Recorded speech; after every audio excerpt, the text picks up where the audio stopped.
y entonces vamos a dar inicio con el taller. Esperando se puedan ir incorporando. Vamos a dejar un espacio al final para las dudas, para ir gestionando si hay algunas cuestiones y dudas que vayan surgiendo y comentarios durante la presentación.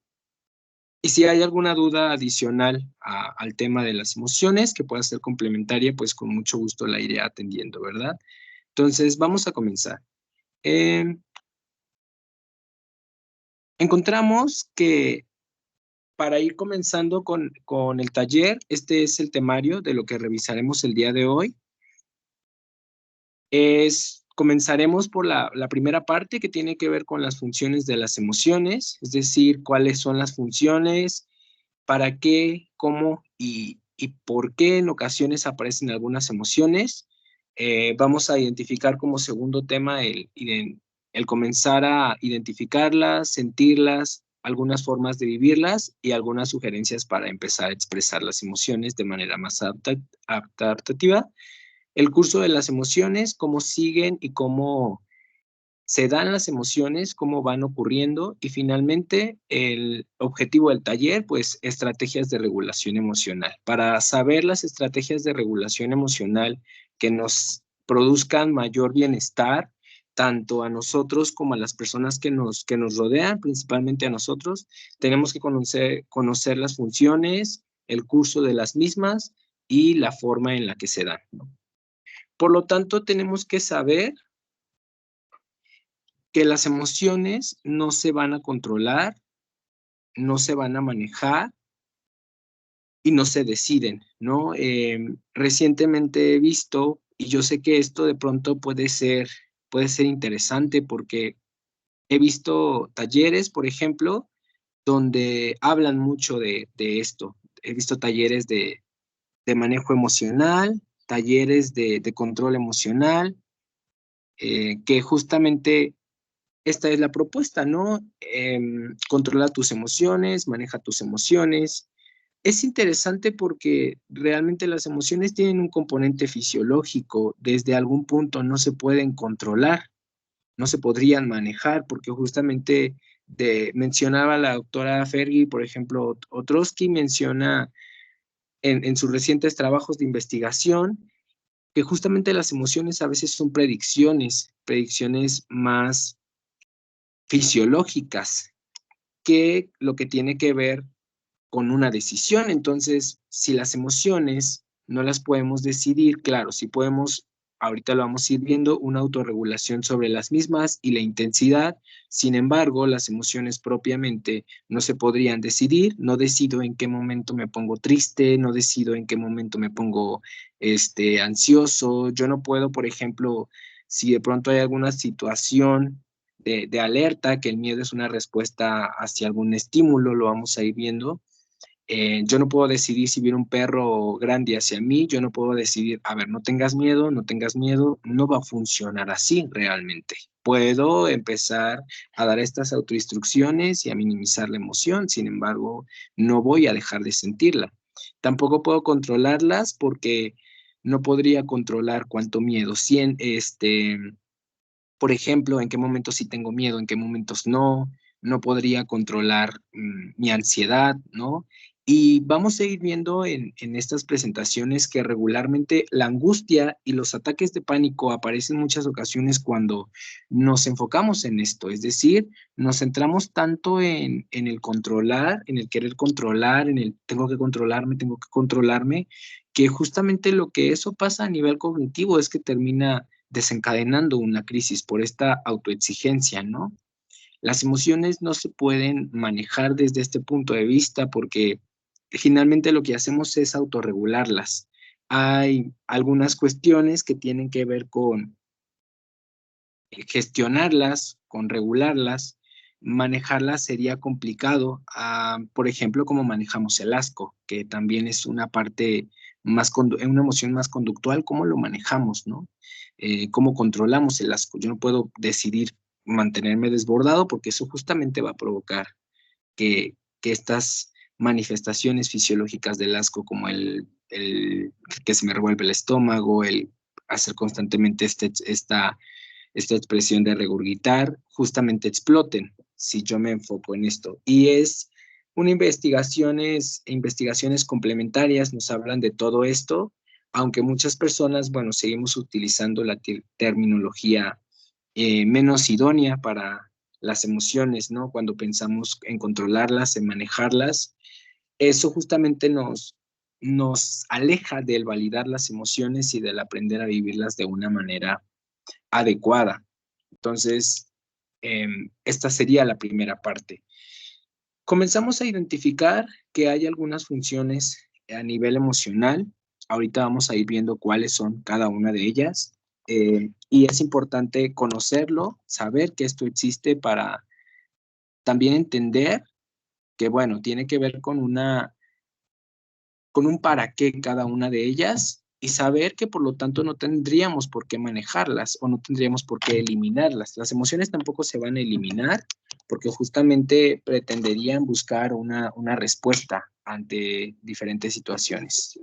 Entonces, aquí tenemos algunas funciones, son más complejas aún, pero de las emociones más básicas. También existen emociones básicas y emociones completas o emociones simples y emociones complejas. Claro que cada una tiene diferente grado de complejidad y a veces se pueden presentar dos emociones ante una misma situación. Aquí encontramos algunas de ellas. Principalmente tenemos el enojo, que es una emoción. Decidí agregar estas emociones de corte desagradable. Tampoco es que las emociones sean buenas o sean malas, porque a veces pensamos en emociones bonitas o buenas, como la alegría, la felicidad, la motivación. Eh, a, a veces pensamos, por ejemplo, en emociones feas, malas o desagradables como el enojo, la tristeza o la misma ansiedad, cuando realmente no es que sean buenas ni malas, ni es que sean, incluso yo también cuestionaría un poco el llamarlas eh, negativas o positivas, ¿no? Dentro de estos modelos cognitivos, yo sí lo cuestionaría, yo más bien hablaría de emociones agradables y desagradables, porque así las experimentamos. No serían negativas porque aunque su respuesta no es muy agradable y a veces no tenemos las mejores consecuencias, pues finalmente tienen una función, ¿no? Entonces, no es que sean malas o negativas. Encontramos el enojo en primera instancia. El enojo es una emoción que tiene que ver principalmente, se asocia a momentos específicos donde esta emoción surge. Yo me enojo regularmente cuando pasa una situación que considero injusta, por ejemplo, ¿no? No sé, no me dejaron entrar a clases porque llegué tarde. Aunque evidentemente eso tiene un curso lógico del por qué no me dejaron entrar, evidentemente hay reglas, yo no voy a integrar en mi sistema de pensamiento en ese momento que esa situación es justa para mí. Yo la vivo como injusta. Entonces, la función del enojo sería defenderte o reaccionar o cuestionar todo eso que no consideras como justo. Lógicamente, si el enojo no aparece, estaríamos siendo permisivos constantemente entre cualquier situación, no hablaríamos de eso con lo que no estamos de acuerdo, no mm, expresaríamos, no validaríamos lo que nosotros consideramos. Entonces, esa es su principal función, el empezar a reaccionar ante estas situaciones. La tristeza, por lo tanto, es otra emoción. Cuando aparece es un momento más reflexivo para el darte cuenta, para la introspección, para comenzar a observarte, para empezar a conocerte, para empezar a observar lo que te rodea, ¿no? Por ejemplo, esta situación me pone triste porque acaba de ocurrir esto. Es un curso más introspectivo y más darse cuenta también de la realidad. Es un momento de pausa que me permite conocer, que me permite, después de ir avanzando rápido y rápido y rápido, cada una de los elementos que me componen actualmente, que me hacen estar aquí, qué estoy decidiendo, de qué forma lo decido. Principalmente esa es la función, el conocerme y el permitirme observar. La ansiedad tiene que ver con una respuesta, lo decíamos, muy adaptativa ante un estímulo o ante una situación que generalmente me parece, puede ser incluso imaginaria, puede ser real, puede estar activada a veces en los recuerdos, no necesariamente en el presente. La situación, evidentemente la ansiedad tiene que ver con un componente de centrarnos a futuro, más que en el presente, ¿no? Cuando yo siento ansiedad es, voy a tener un examen mañana, ¿no? Eso todavía no pasa. Y si me va mal, y si lo repruebo, todavía no pasa nada de eso, y es un componente que me mantiene se presenta en el presente, las reacciones se presentan en el presente, aunque lo que genera la ansiedad podría estar en el futuro, no necesariamente lo tenemos aquí. Es que, y si entro al trabajo, eso me pone muy ansioso. Y es que, ¿cómo le voy a hacer en esta fiesta? Eso me pone muy ansioso. Incluso cuando vamos llegando a la fiesta, ¿no? La fiesta ya la tenemos ahí. Ay, y si no me hablan, y si digo cosas inapropiadas, y si, pensando en todas estas partes caóticas, ¿no? Y si se me hace muy tarde, y si algo caótico pasa, está muy orientada como al futuro. Por lo tanto, la ansiedad tiene que ver con este impulso de activarnos y de incluso solucionar alguna cuestión, ¿no? Si no sintiéramos ansiedad, nos podríamos quedar completamente tranquilos, despreocupados, y entonces no hago nada. Si no siento ansiedad, entonces no hago el proyecto para la escuela. Si no siento ansiedad, entonces no me presento a trabajar. Si no siento ansiedad, entonces no voy a la junta, que era importante, justamente porque me mantiene activo, me mantiene en alerta. Entonces, esta es su principal función, que también te ayude a movilizarte, no a que te quedes sin hacer nada, sino a moverte y tomar la decisión más adecuada. La siguiente emoción tiene que ver con el miedo. Esta nos alerta ante situaciones que parecen amenazantes. Su principal función es que nos permite la huida.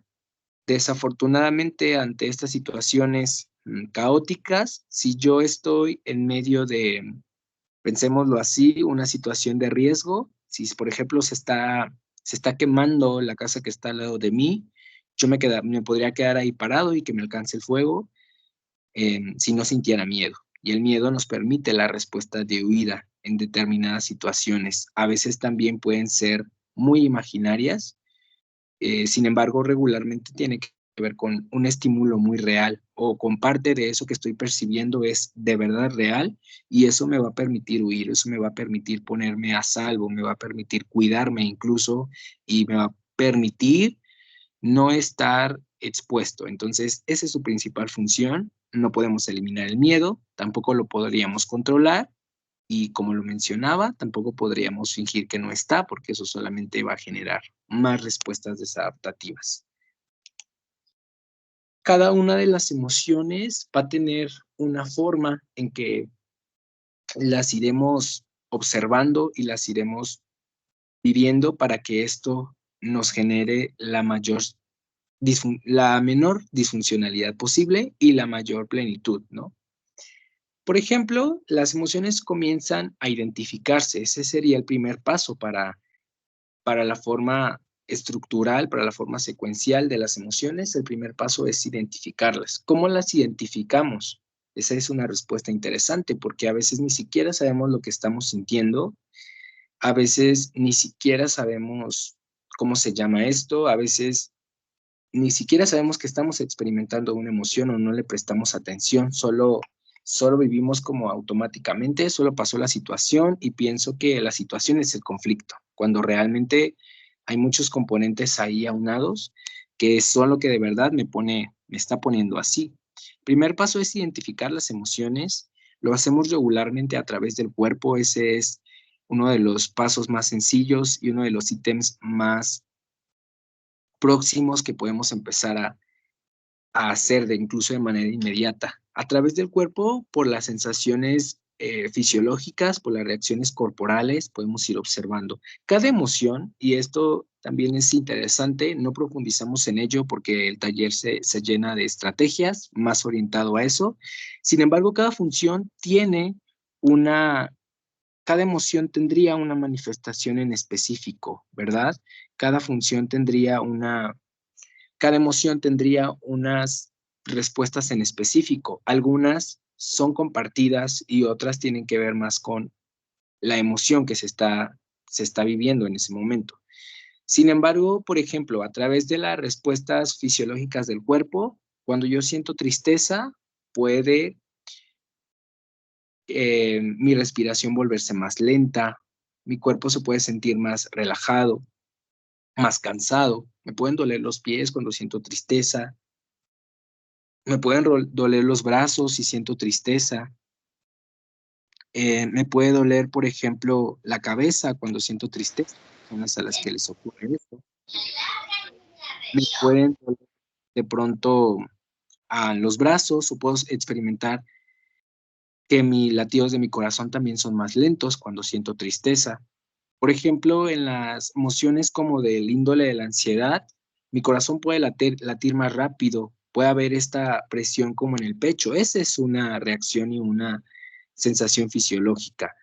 Puedo sentir también que mi cuerpo se aprieta, esta sensación de tensión, que me siento así, incluso los hombros se ponen más rígidos y experimento esta situación, esta sensación fisiológica.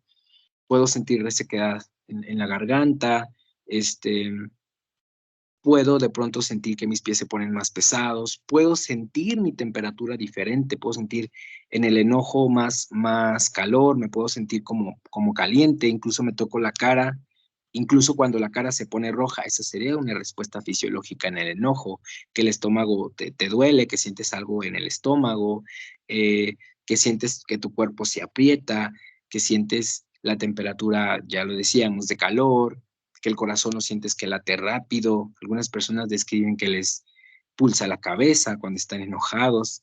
Estas son reacciones fisiológicas que hay que prestar atención cuando estamos pasando por una emoción, ¿verdad?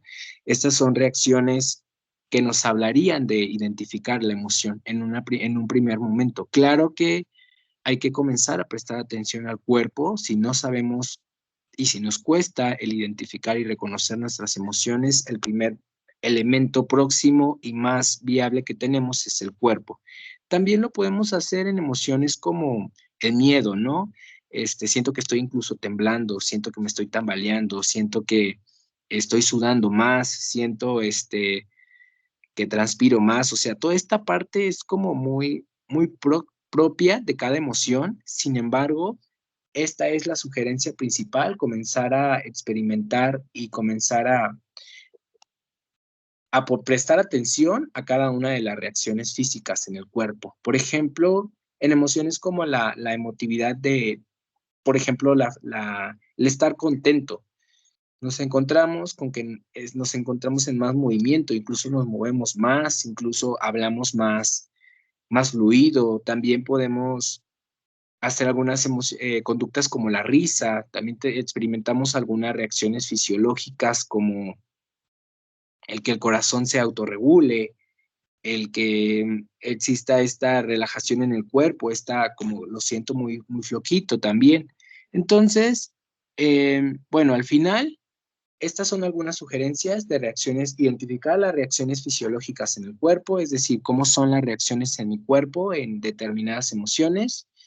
Podemos centrarnos también en la forma de hablar para identificar las emociones. Si yo hablo, por ejemplo, más rápido cuando estoy enojado, si mi volumen y tonalidad de voz es diferente, si yo hablo regularmente bajito, cuando estoy enojado, de pronto hablo más fuerte, con una voz más intensa, incluso más grave, no sé, puede pasar muchas cosas dentro de esta forma de hablar en cada emoción. Cuando tengo miedo, regularmente mi lenguaje va a ser más pausado, más cortado, más titubeante, ¿no? Cuando estoy ansioso, puedo hablar más rápido, puedo hablar de, de recursos en lenguaje, de palabras más limitadas. Entonces, es la forma de hablar. Cuando estoy enojado, puedo usar cierto tipo de palabras muy peculiares a nivel,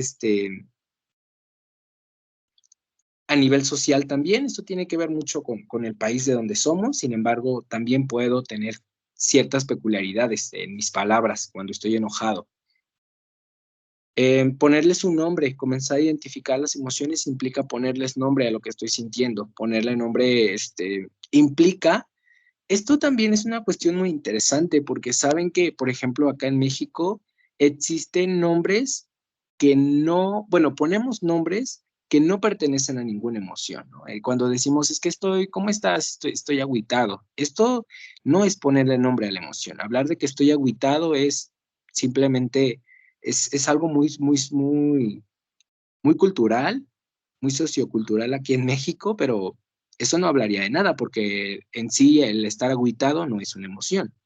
Eh, Incluso también la pena, ¿no? Si nos vamos a otros países y si escriben de otros países, sabrán que esto no existe en el vocabulario de las emociones, ¿verdad? Que no la encontraríamos, ¿no? Si yo le digo a alguien que tengo pena, más bien tendría que ver con la vergüenza. Si yo le digo a alguien que estoy agüitado, más bien tendría que ver con el estar triste.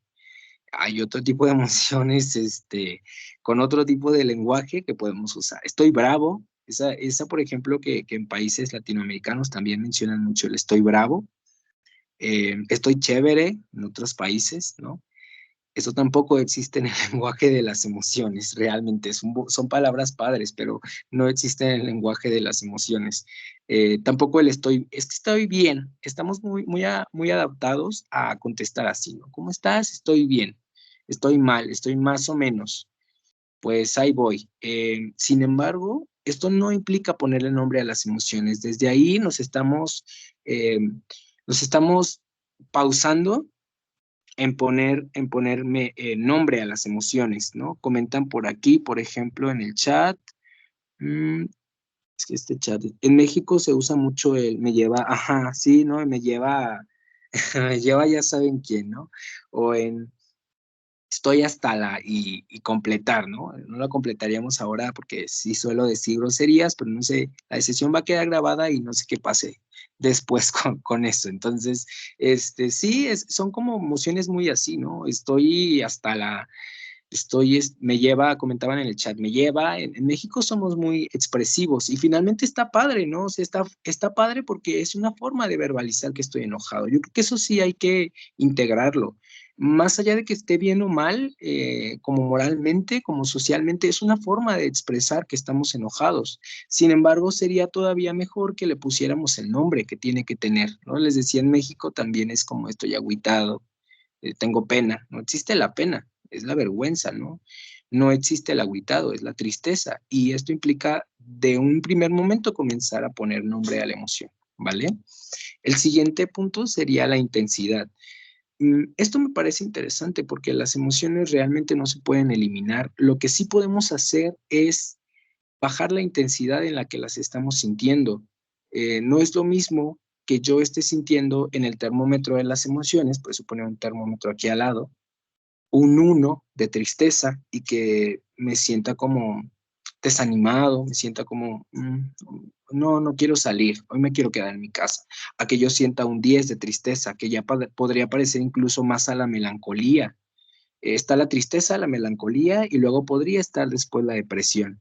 Imagínense un estado transitorio de estar deprimido, ¿no? Ya no es nada parecido al estar triste, porque cuando alguien está deprimido, que ciertamente hay componentes fisiológicos diferentes donde su cuerpo ya no produce la misma cantidad de sustancias de algunos neurotransmisores, que son sustancias que nos mantienen activos, que nos mantienen motivados, que producía antes, pues existen estos componentes de verdad no tienen ganas de hacer las cosas y no es porque no quieran, es porque hay un componente fisiológico que los está por ahí influyendo en que no hagan este tipo de cosas, en que no disfruten, en que no tengan energía. De verdad no tienen energía cuando de verdad estamos deprimidos, no tenemos energía y no es porque no queramos, hay un componente fisiológico que nos está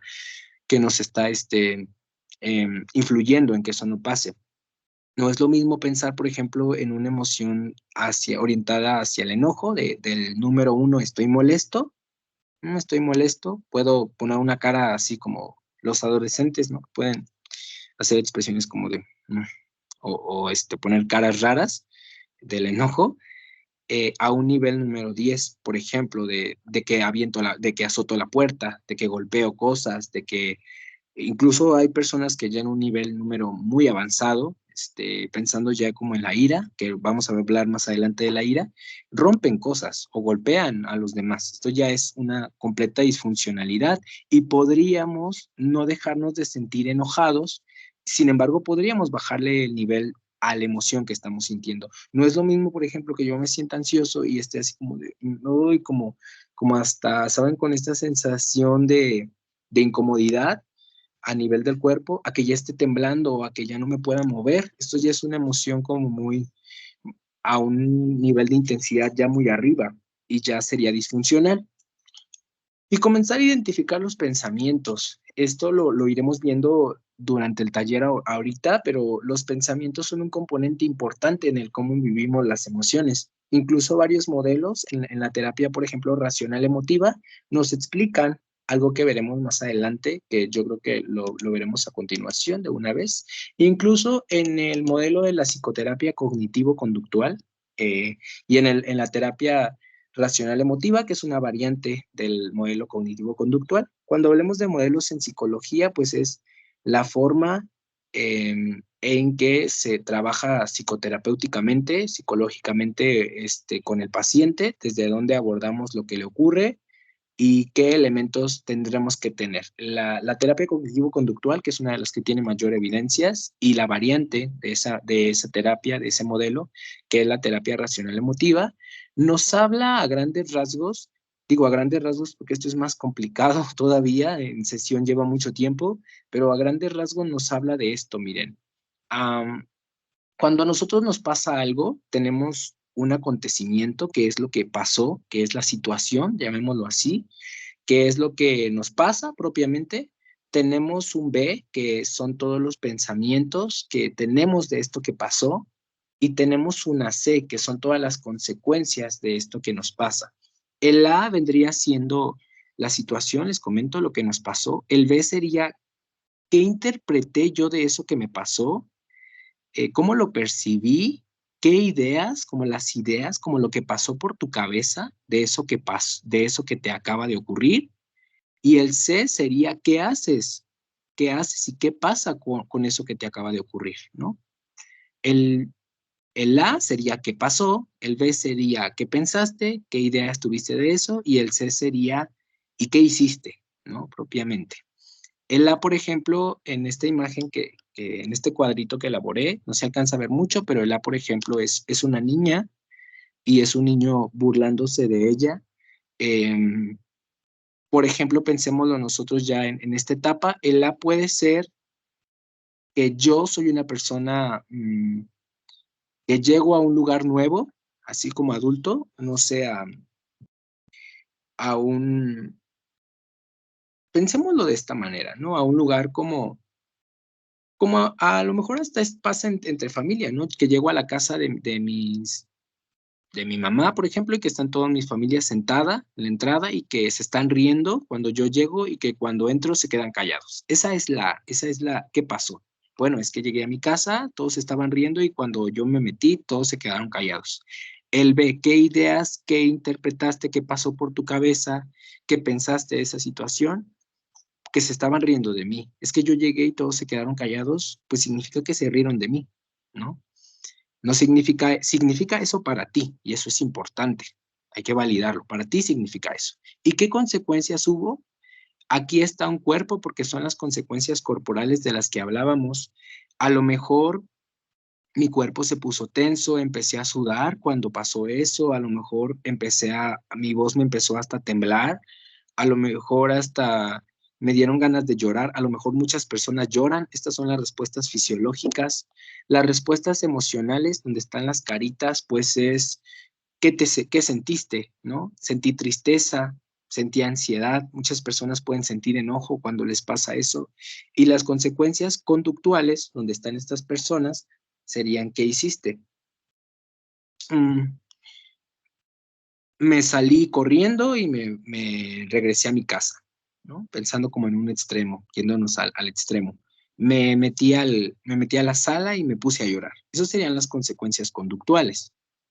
Ojo aquí porque entonces, teniendo en cuenta esto, la situación no nos produce el malestar. Claro que influye, claro que nos detona, claro que los demás, esto de los demás no hacen nada, eres tú. No, claro que los demás hacen algo, los demás sí pueden hacer algo y a veces sí lo pueden hacer con la intención de, sin embargo, no es no ocupa el protagonismo esa situación, no es la situación del todo lo que te hace sentir así, tiene que ver con lo que tú interpretas de la situación, porque pensémoslo en la misma historia, ¿no? Yo voy llegando, todos están riendo y se callan cuando yo llego, cuando yo entro, yo podría entonces pensar, se rieron seguro se estaban riendo de lo que pasó el otro día, ¿no? O yo podría entonces pensar, incluso podría pensar que se estaban riendo de mí, podría pensar, se están riendo de mi ropa, que ya es diferente a pensar se están riendo de mí, ya estoy atribuyendo otra cosa. Y entonces a lo mejor si yo pienso se están riendo de mi ropa, a lo mejor me voy a sentir incómodo, pero se fijan, ya no me siento ansioso, cambio la emoción y ya me siento incómodo, que es una emoción más tolerable. Y entonces mi cuerpo a lo mejor ya no voy a llorar, a lo mejor ya nada más me pongo tenso, y conductualmente ya no me voy a ir de la casa, a lo mejor ya nada más me quedo parado y digo, ¿de qué se ríen? ¿No? Que igual es desproporcional, pero es más funcional que el haberme ido de la casa. Entonces, no sé si quede claro, al final me gustaría que ustedes escribieran dudas, si tienen alguna duda de alguna situación en específico, también que tenga que ver con las emociones, que tenga que ver con algo emocional, claro que la voy a atender, pero si tienen alguna duda sobre esto, que puedan irla escribiendo o que incluso al final del taller puedan ir hablando acerca de ella. Este cuadro nos especifica esto, ¿no? Nosotros interpretamos algo de lo que nos pasa, damos ideas, pensamientos de eso, y los pensamientos son muy intensos, que realmente los pensamientos son los que desencadenan incluso hasta la emoción o desencadenan hasta la forma en la que nos comportamos. Hay situaciones, me gusta mucho decirlo, pero hay situaciones donde claro que vas a sentir una emoción, aunque tú no puedes cambiar los pensamientos en esas situaciones, o sí podrías, pero hay situaciones que son, en esencia, siguen un curso desfavorable. Por ejemplo, cómo cambias una interpretación cuando le pasa un accidente a alguien, ¿no? Porque en este modelo, lo que hacemos en psicoterapia es cambiar los pensamientos. La situación nunca la vamos a poder cambiar. Y cuando estamos enojados nos centramos en eso y eso va a producir más frustración.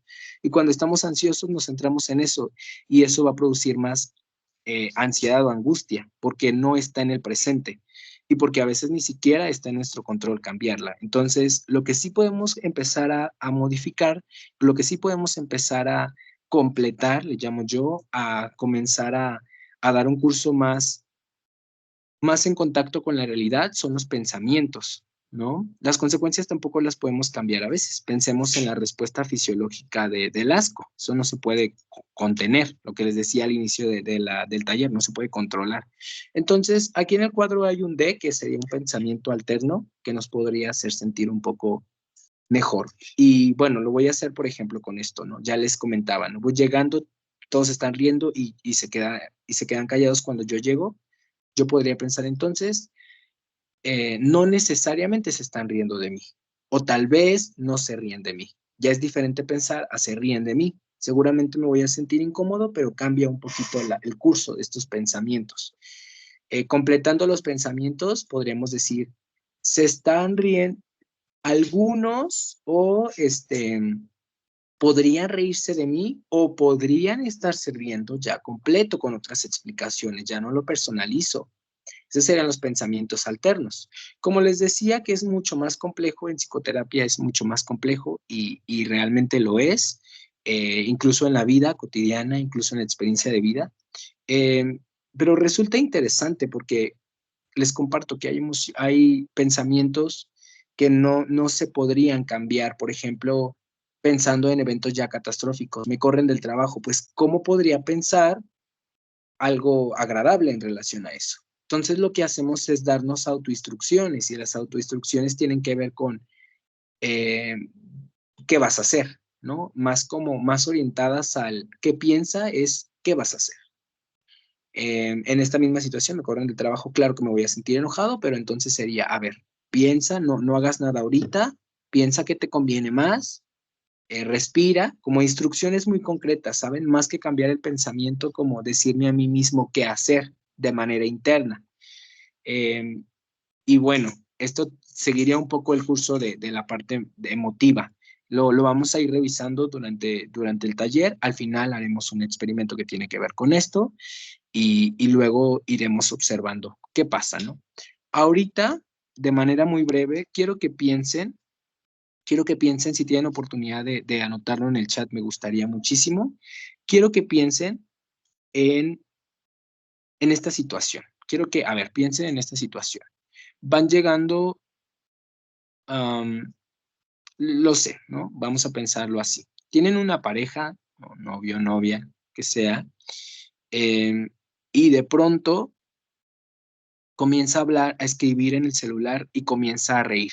Ven que, y tiene muchísimo tiempo, tiene ya 20 minutos escribiendo algo y comienza a reír, comienza a ponerse feliz e incluso pensemos que su pareja es muy fisiológica e incluso se pone rojo o roja. Quiero que piensen en esto y escríbalo en el chat si tienen la oportunidad. ¿Qué pensarían? ¿Cuáles serían sus pensamientos de esto? En psicoterapia, por ejemplo, los B no son pensamientos, son creencias y por eso se vuelve complicado porque los pensamientos es como la parte superficial, como la punta del iceberg y las creencias es todo lo que está abajo del iceberg. O sea, es a veces si yo pienso, es que no me tenía que haber pasado esto a mí, ese es el pensamiento, no me tenía que haber pasado esto a mí. Y luego las creencias resultan ser que indagando es, bueno, ¿y por qué no? ¿Por qué piensas que no te tendría que haber pasado? Es que yo, esto, bueno, y indagamos y encontramos que tienen que ver más con esto es injusto para mí, ¿no? Que son las verdaderas creencias o no tolero que me pase esto, que son las verdaderas creencias.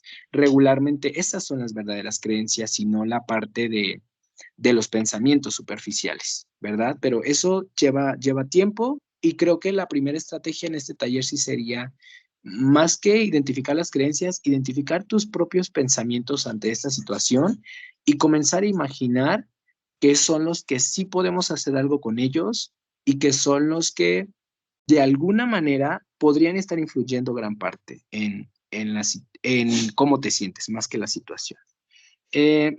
Aquí hay respuestas muy interesantes en el chat que alguien lo está tratando en esta situación que les compartía, ¿no? De está tu pareja hablando con alguien y se sonroja y está riéndose, que alguien lo está tratando de ligar.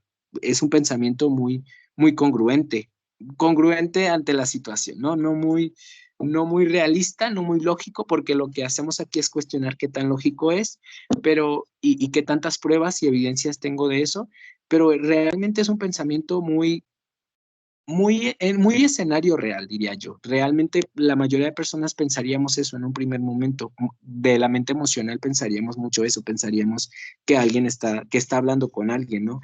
Que está hablando con un amigo que lo hace reír. Eso es un pensamiento muy padre, es muy funcional, de hecho, que me está engañando, ¿no? Aquí hay tres pensamientos en el chat muy interesantes, que alguien lo está tratando de ligar. Ese es un pensamiento que me parece que incluso yo podría tener, ¿saben? Es como muy realista, es como muy idóneo para la situación y realmente actuamos primero por la parte emocional. Quien tenga un pensamiento como de, es que no, se está riendo porque está viendo un video, pues ya tiene un evidente trabajo de manejo, perdón, no, de autorregulación emocional y sí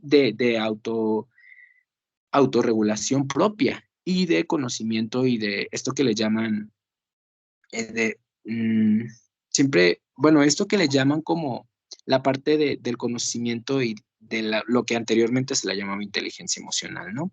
Entonces, claro que tendría que tener un manejo ya muy avanzado, incluso de introspección, y ese sería un pensamiento muy funcional. Aquí rescato el pensamiento de que alguien lo está tratando de ligar, porque ese sería un pensamiento que va a producir una emoción desagradable y que por lo tanto va a producir una situación desagradable, que discutan o que se empiecen a pelear o que te vayas tú del lugar. Entonces, Este es un ejemplo muy interesante, este pensamiento que decían, porque si yo pienso que alguien me está tratando de ligar, voy a sentir enojo, probablemente, mi cuerpo se vaya a tensar y entonces voy a gritar y el resultado va a ser una discusión, evidentemente, y habrá que cuidar mucho esta parte, habrá que observar mucho esta parte de los pensamientos, porque por ahí también en el mismo chat encontramos este pensamiento me parece muy flexible y me parece este pensamiento sí me parece más regulado que está hablando con un amigo,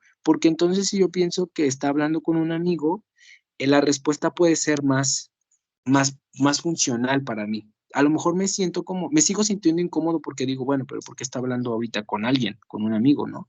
O por qué no respeta el espacio, tiempo, pero ¿qué tendría que estar hablando con un amigo? Pero, sin embargo, perdón, la respuesta desproporcional sería menor. Entonces, ¿qué hacemos en esto? Empezar a cuestionar qué tan lógicos son nuestros pensamientos y qué tanta evidencia tengo de lo que yo también, de la creencia que yo también estoy teniendo, o del pensamiento.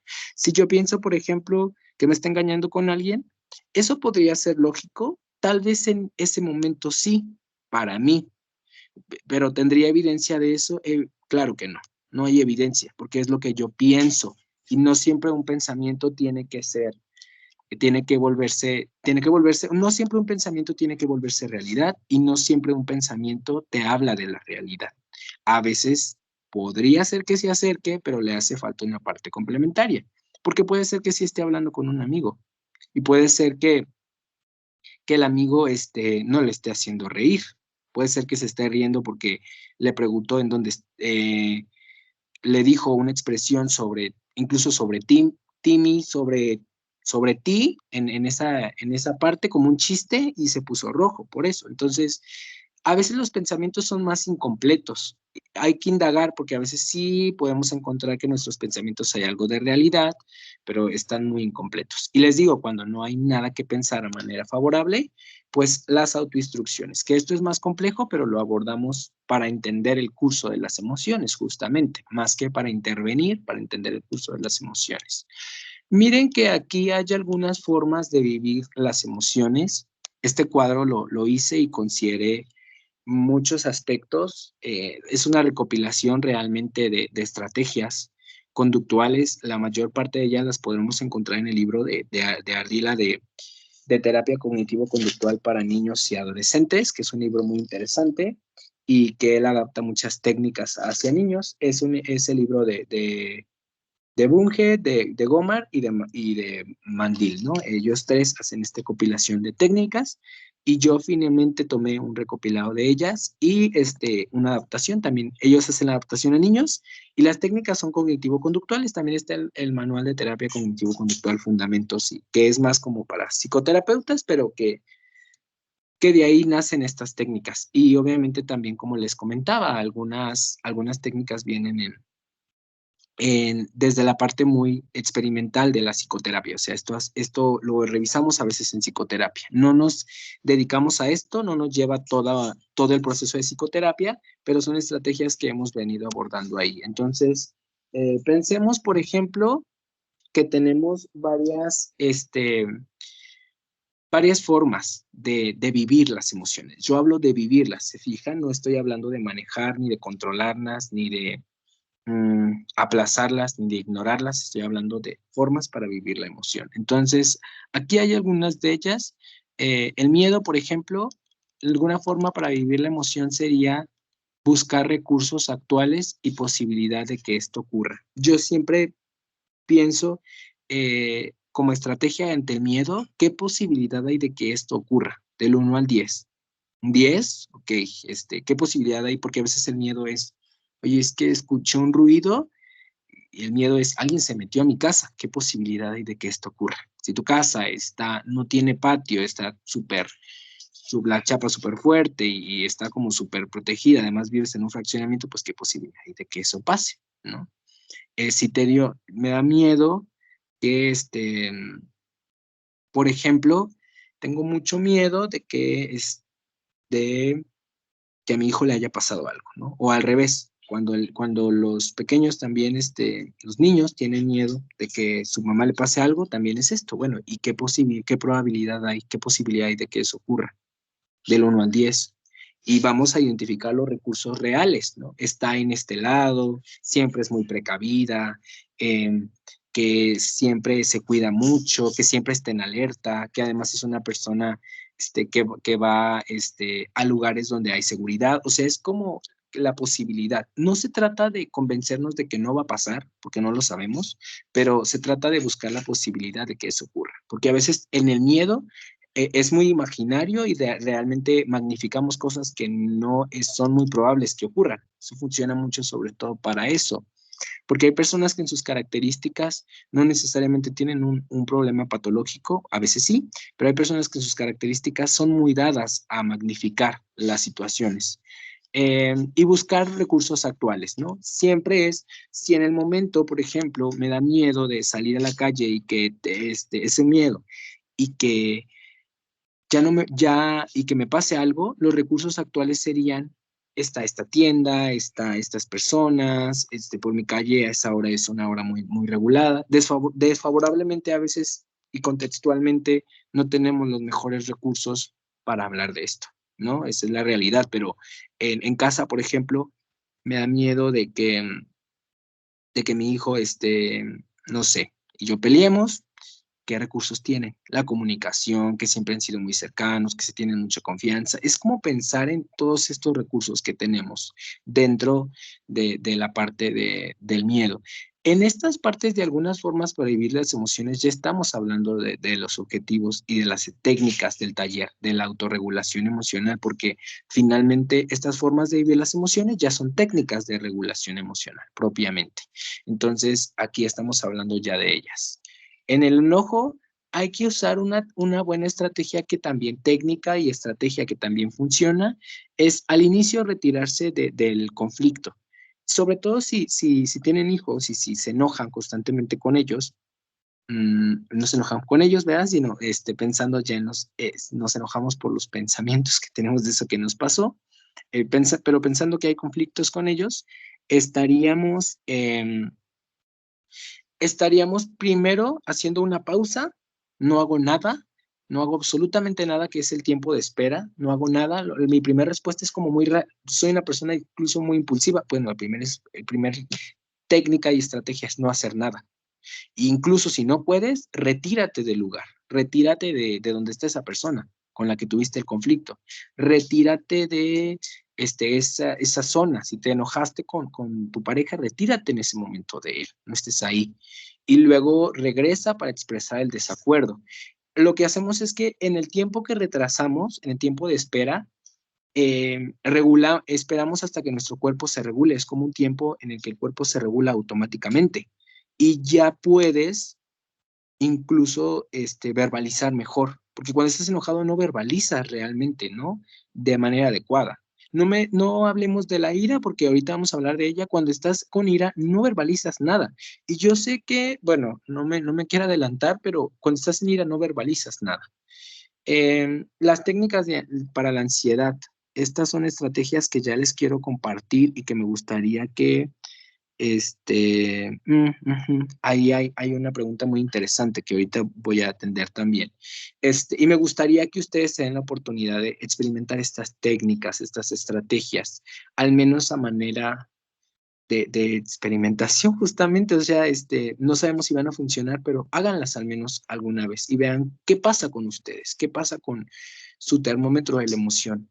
¿Aumenta la intensidad? ¿Baja? La mayoría de las emociones, por ejemplo, como la ansiedad, cuando ya alcanzan un pico, que ya no, nada las regula, ni la respiración, ni el que respira, ni el que tranquiliza, ni las palabras de acompañamiento, nada. Una buena estrategia dentro de la terapia dialéctico-conductual que es otro modelo en psicoterapia, es el uso de estímulos que reactiven la parte sensorial. Porque cuando estamos ansiosos, ya lo explicaba, estamos en un evento futuro, no estamos en contacto con la realidad. Y por eso usamos elementos básicos para reactivarnos a la parte del presente. Me parece que esta bloque de ansiedad serviría mucho como estrategia para estos pensamientos. Ahorita voy a responder a la pregunta, pero va más o menos por aquí.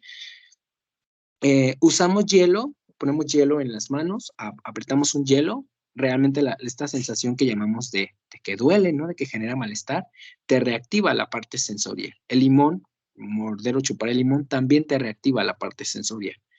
Y es una respuesta inmediata, o sea, te va a traer otra vez al presente. Entonces, es una buena estrategia eléctrico-conductual. La respiración, trabajar en las respiraciones profundas. Sobre todo, traten de que sus respiraciones sigan el curso de la respiración profunda, porque no respiramos nadie de manera entrenada profunda. Bueno, nadie que no tenga el entrenamiento, ¿verdad?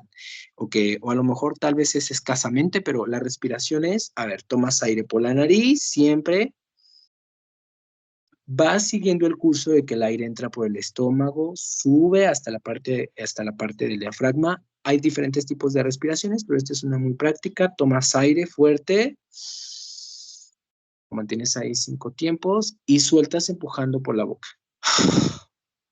Es una respiración muy completa, muy profunda, y yo les invito a que tomen la mayor cantidad de aire posible, a que cuenten 1, 2, 3, 4, 5. Es el triángulo de la respiración. Tomo aire 5 tiempos.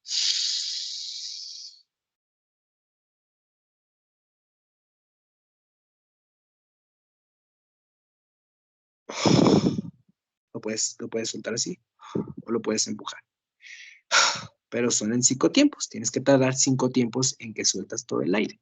Cuando es el triángulo de la respiración, lo empujas así. Tomas aire 5 tiempos.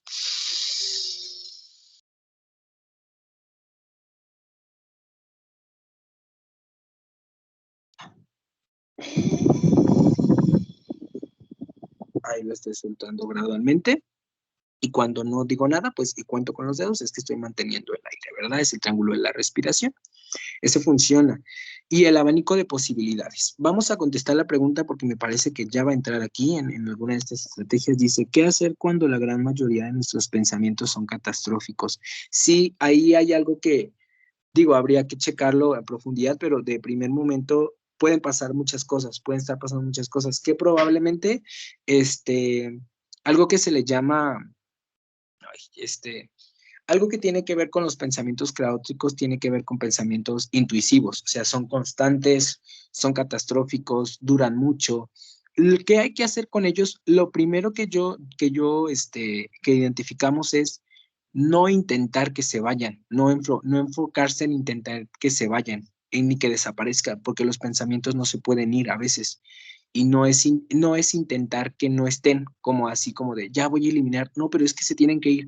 ¿Por qué? ¿Qué pasa? Entre más nos enfrascamos a veces en eliminar estos pensamientos, más intensos se vuelven. O entre más intentamos ignorarlos, más intensos se vuelven. Entonces, el primer punto sería no tratar de eliminarlos, porque eso técnicamente a veces no se va a poder, más si son intuitivos, más si son intuitivos y intrusivos, perdón, y son como muy wiqueteadores, son wicoteantes, o sea, están ahí todo el tiempo, va a ser complicado. Entonces, ¿qué hay que hacer cuando estos pensamientos catastróficos? Una estrategia que aquí viene a continuación es pensar en el abanico de posibilidades. Cuando yo pienso en los pensamientos catastróficos, que es una muy buena pregunta me parece muy interesante porque esto, digo, hay estudios creo que hablan de esto. Últimamente está ocurriendo mucho con muchas personas y creo que el contexto, desconozco si hay estudios que hablan de eso, la verdad, no lo he revisado, al menos no por ahora, pero si hablan de esto, seguramente sí. Digo, también sería interesante abordarlos. Sin embargo, el hecho del que últimamente esto pase, sí se da mayormente, y creo que el contexto, y considero que el contexto también es importante, porque de alguna manera a veces no hay es lo que decía en algún punto, no hay una forma de pensar algo como no tranquilizante, porque el contexto, sobre todo en países de Latinoamérica, yo creo que ya en mucha parte del mundo, no vivimos en los contextos más favorables. Entonces, ¿cómo vas a pensar algo no caótico si lo que hay a tu alrededor ya es caótico en sí, ¿no? Por ejemplo, en México, y yo que soy de Guanajuato, hablo mucho de esto, ¿cómo vas a pensar cómo te vas a decir, no, todo va a estar bien? No te puedes decir todo va a estar bien porque no lo sabes. Esa es una primera parte. Y la otra tampoco es como de decir, a ver, vamos a ver los recursos porque a veces no hay recursos. No pensando en recursos externos. Internos sí hay, pero que te proporcionen los otros, eso es complicado. Por lo pronto yo sugeriría de entrada enfocarse en el abanico de posibilidades. Es una técnica cognitiva que es, nosotros en el abanico de posibilidades nos centramos en lo primerito, en lo que dice lo peor, es decir, estamos pensando lo más catastrófico. Y en el abanico de posibilidades, sí, sí, date oportunidad de pensar en lo más catastrófico, pregúntate qué tanta probabilidad tienes de que pase eso, ¿no? ¿Qué tanta probabilidad tienes? Eh, a veces funciona el llevarlo a la parte magnificante pensando que el pensamiento catastrófico es, va a terminar mi relación, piensa, bueno, ¿y si eso pasa? ¿Qué sería lo más grave así que va a pasar? Para también empezar a quitarle la parte como descatastroficar, es decir, como no es tan catastrófico como parece serlo, porque a veces el pensamiento catastrófico puede ser que repruebe el examen, y luego llevarlo, bueno, ¿y qué sería lo peor que te puede pasar si repruebas? ¿Qué sería lo peor? Pues no sé, no, ¿qué sería lo peor que te puede pasar? Pues que saque un 6 un 7 en la materia, porque el examen vale 30%. Eso es lo peor que te puede pasar. Sí, es que he entregado todo. Bueno, ¿podrías reprobar? No, porque he entregado todo. Y se dan cuenta y es donde a veces no es tan catastrófico lo que se imaginen. Ojo, porque no es perder el desinterés, pero sí nos ayuda a que cognitivamente respondamos mejor, porque a veces cuando tenemos pensamientos catastróficos no podemos ni siquiera tener tiempo bueno, no podemos ni siquiera, se obstaculizan el estudiar, por ejemplo. Se ve influido el que no me puedo concentrar. Esto altera también que no me pueda concentrar. Entonces, volviendo a esta parte, sería una estrategia puede ser el magnificarlo, si no es si no es tan desagradable o si no influye tanto ese pensamiento catastrófico. Y la otra es la técnica que decía, pensar en lo peor, que es ese pensamiento catastrófico que están teniendo, en lo esperado no es lo mejor ni lo peor, y en lo mejor. Es decir, mi abanico de posibilidades, si un pensamiento catastrófico que tengo es que discutí con mi pareja y vamos a terminar, el pensamiento de lo peor sería, vamos a terminar, ya no vamos a dar más nuestra relación. Lo esperado, no vamos a terminar y vamos a tener que hablar y vamos a tener que, vamos a estar molestos un tiempo. Eso es lo esperado, porque no es ni lo mejor ni lo peor. Y lo mejor, vamos a arreglar las cosas y vamos a seguir siendo como antes, ¿no? Pensando como en lo mejor, lo peor y lo esperado. Entonces, hay varias formas de hacer esto, pero sería pensar lo mejor, lo peor y lo esperado. Así como tú le das tiempo a los pensamientos catastróficos, también dale tiempo a la pausa de lo esperado y de lo mejor. Esta es una técnica cognitiva, a veces es mucho más complejo.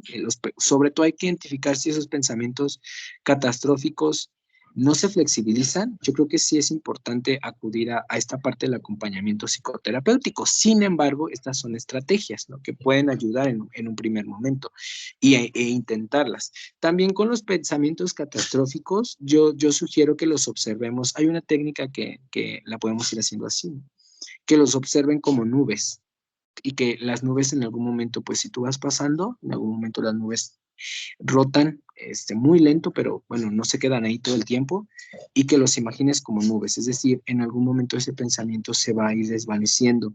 Sin embargo, sí es importante prestarle atención, pero no engancharte tampoco con él. No, otra vez, pensar que no todo lo que pienso se vuelve real y no todo lo que pienso es real del todo. Y sí estar pensando como en ese mensaje, validar el pensamiento, pero saber que no tiene que ser real, no tiene que volverse realidad. Y otra técnica que también la puse aquí para, tanto la ansiedad y la ansiedad, tanto como estos pensamientos catastróficos constantes, centrarse y contactar con el presente. Los pensamientos catastróficos a veces tampoco están dados en el presente, están dados en el futuro, sobre todo. ¿verdad? De algo malo que pueda pasar. Y si pasa esto, y si llega el fin del mundo, y si, bueno, es que es, y si le pasa algo, o si en algún momento yo ya no estoy, bueno, es que eso va a pasar, pero no sabemos cuándo, no tenemos registro de eso, ni lo vamos a saber. Entonces, algo que funciona, y a veces no sabemos si va a pasar de entrada, ¿no? Si va a ser el fin del mundo, no sé si eso va a pasar, ¿no? No tenemos, aunque se habla muchas cosas, no tenemos registro de eso, evidente, de una prueba de contacto con la realidad, ¿no? Pensando 5 cosas para contactar con el presente, color y función. Cuando digo esto es, a la par que escuchas estos pensamientos catastróficos, en el lugar donde estés, por ejemplo, yo ahorita estoy en mi casa, ¿no? Y entonces volteo y digo, a ver, 5 cosas, pon atención a 5 cosas que estén en ese momento, no a 5 cosas que imagines, ¿no? A 5 cosas que estén, el sillón, la computadora, la silla, la mesa, el espejo, y entonces piensa en cuál es el color de cada uno de esos objetos. Ah, es amarillo, es café, es blanco, ¿no? Y entonces también empieza a pensar cuál es su textura. ¿Es suave, rugoso, está así como rugoso? ¿Cómo es rígida? ¿Cómo es su textura? Y entonces empieza a pensar en su función, en todas las posibles funciones que tiene cada uno. ¿Por qué hacemos? Bueno, el sillón sirve para sentarse, para acostarse, para descansar, para relajarse. El espejo sirve para verse, sirve para ampliar todo lo que está al frente, para reflejar, bueno, toda esta parte, empieza a pensarlo. ¿Por qué hacemos esta estrategia? Porque si bien los pensamientos caóticos no nos vamos a enfocar en minimizarnos, sí nos vamos a enfocar en contactar con la realidad y en centrarnos en el presente, ¿no? Esta técnica también la comparto. Otra técnica que puede y estrategia que también podemos empezar a indagar en los pensamientos catastróficos, ver desde dónde vienen.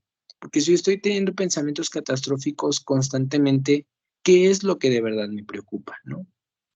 Tiene que ver con separarme, tiene que ver, por ejemplo, si yo constantemente pienso, tengo pensamientos catastróficos de mi pareja o de mis papás, tiene que ver con el vínculo con ellos, tiene que ver con mi adherencia, mi dependencia hacia ellos. ¿Qué tiene que ver estos pensamientos catastróficos? También como el darme cuenta. Si todos son del mismo tema, probablemente sí, aunque no sean forzosamente iguales. Puedo tener pensamientos, por ejemplo, catastróficos relacionados a la misma cuestión.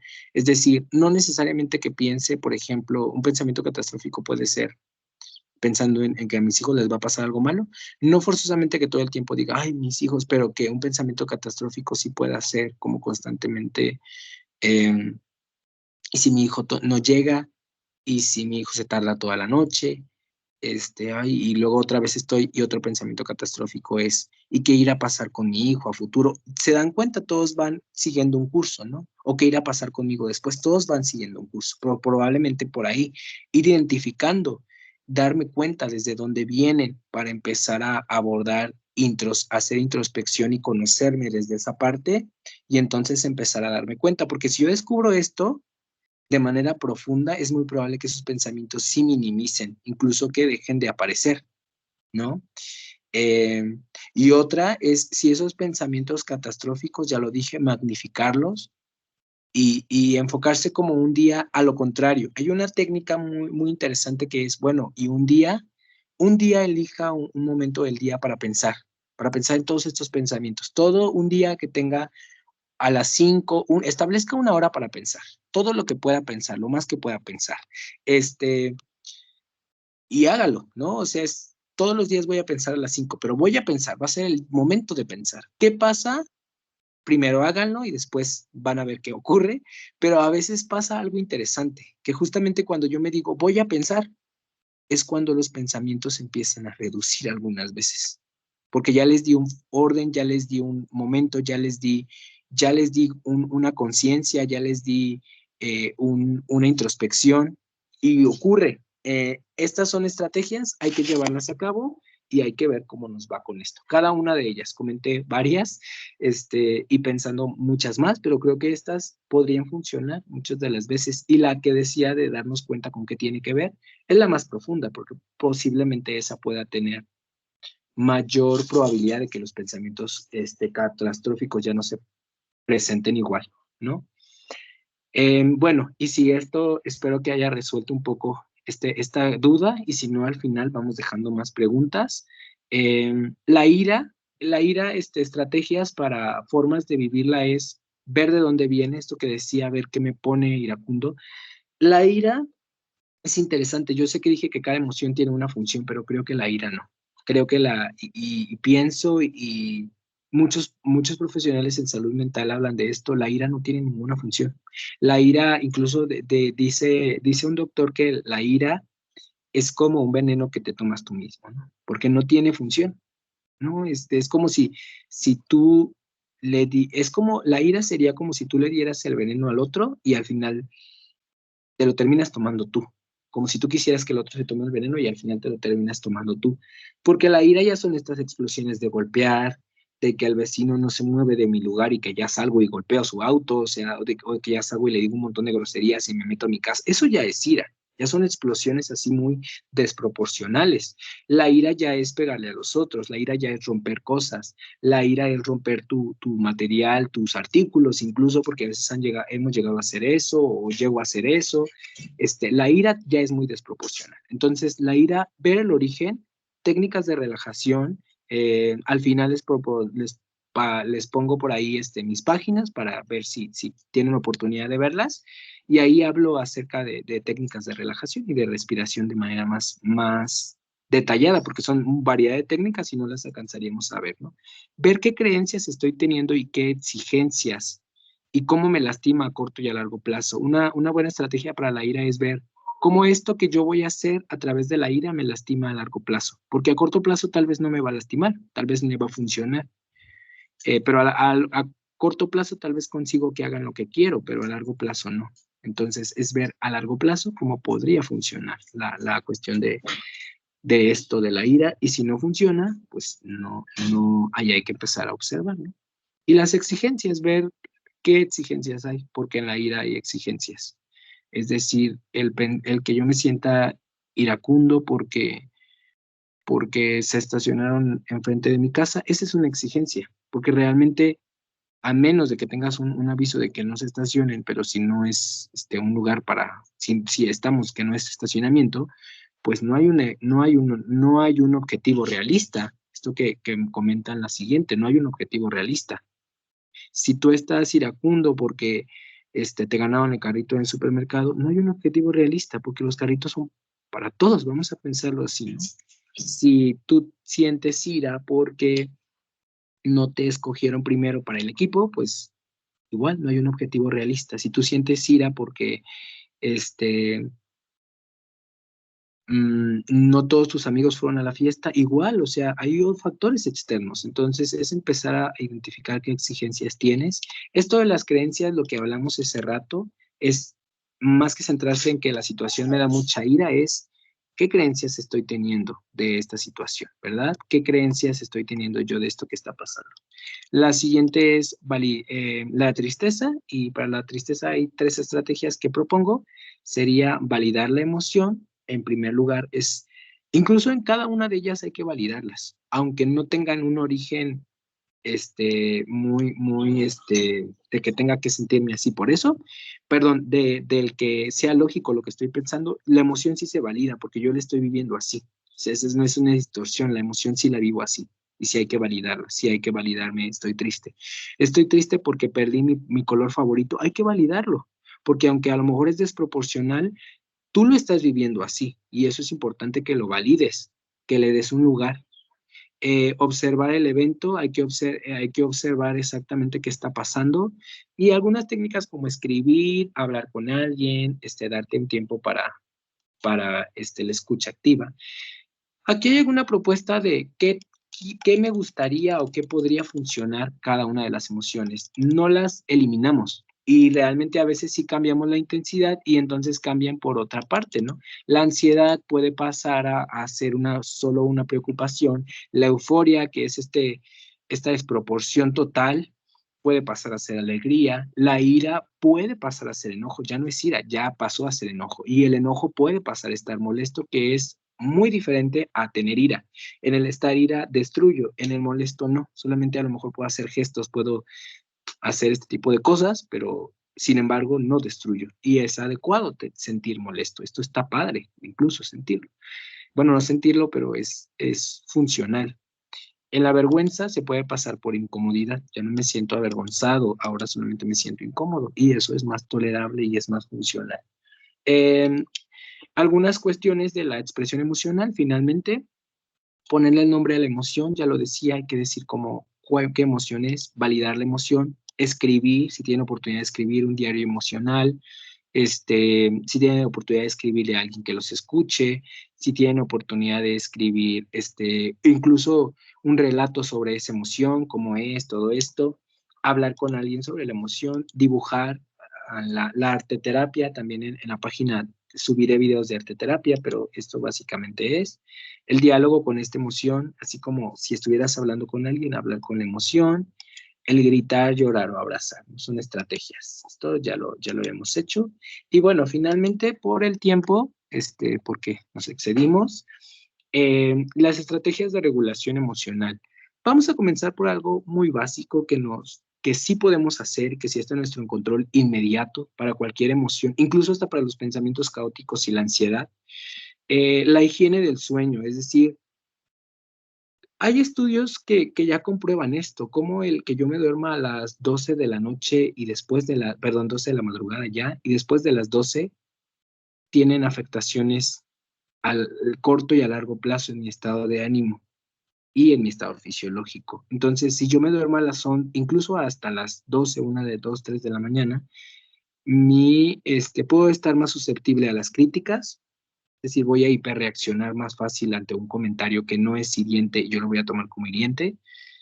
Puede haber más irritabilidad y puede haber mayor sensación de desregulación, es decir, me puedo estar poniendo más ansioso fácilmente.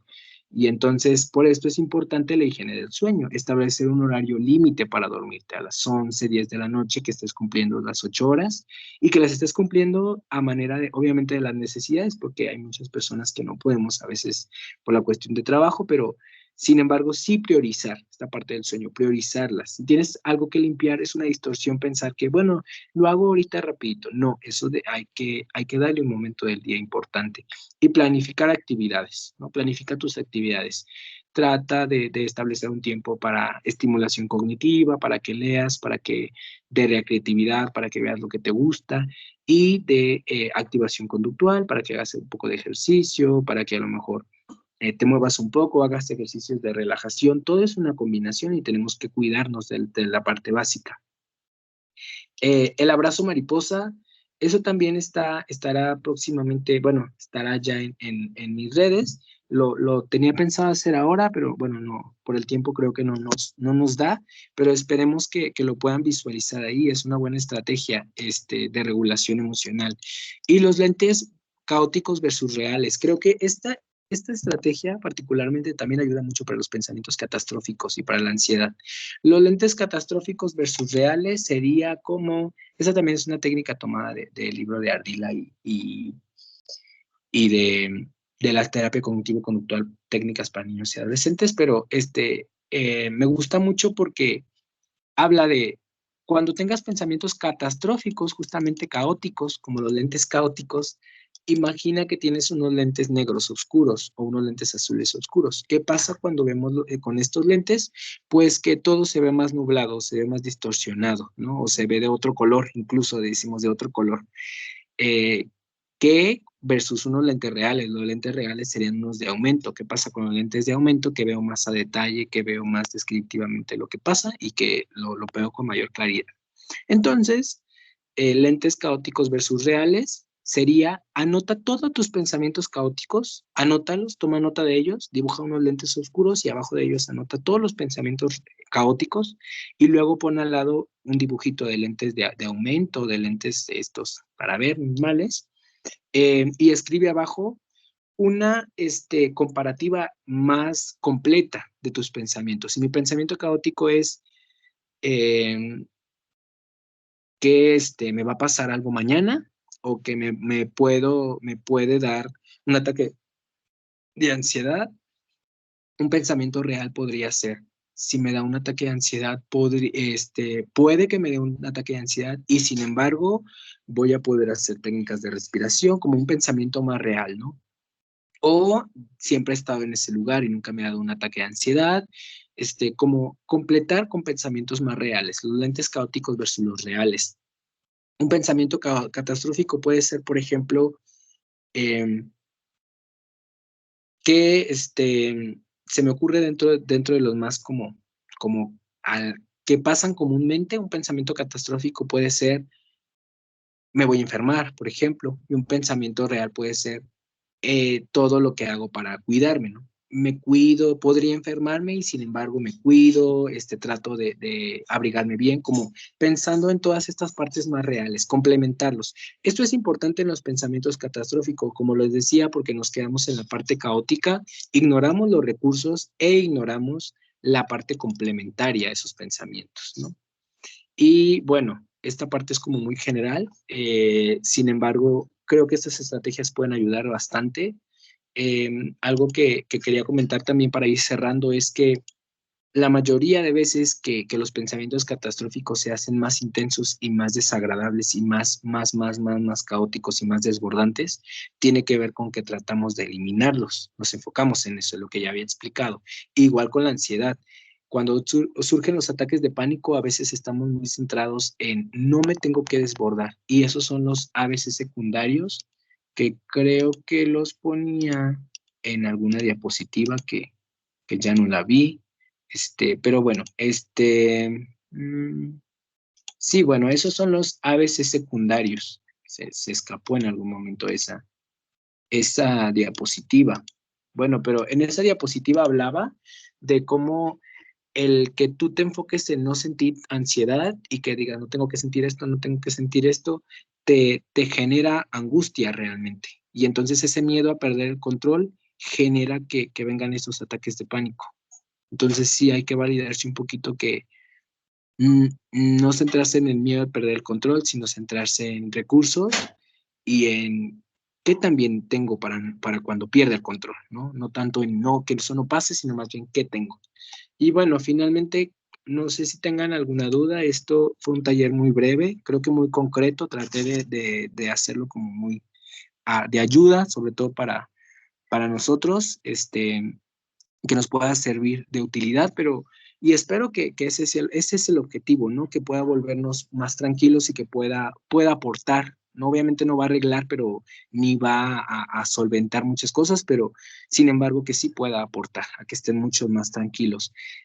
Vamos a tener otros talleres, por ahí este taller pues tiene una grabación que espero también la puedan consultar por si tienen dudas o algo por ahí no alcanzaron a escucharlo, va a quedar grabado y lo pueden encontrar aquí en el canal de YouTube, ¿no? Que es este canal de YouTube, pues así me encuentran como Nato Rangel en YouTube y en Facebook, pues también me encuentran como psicólogo Oscar Rangel.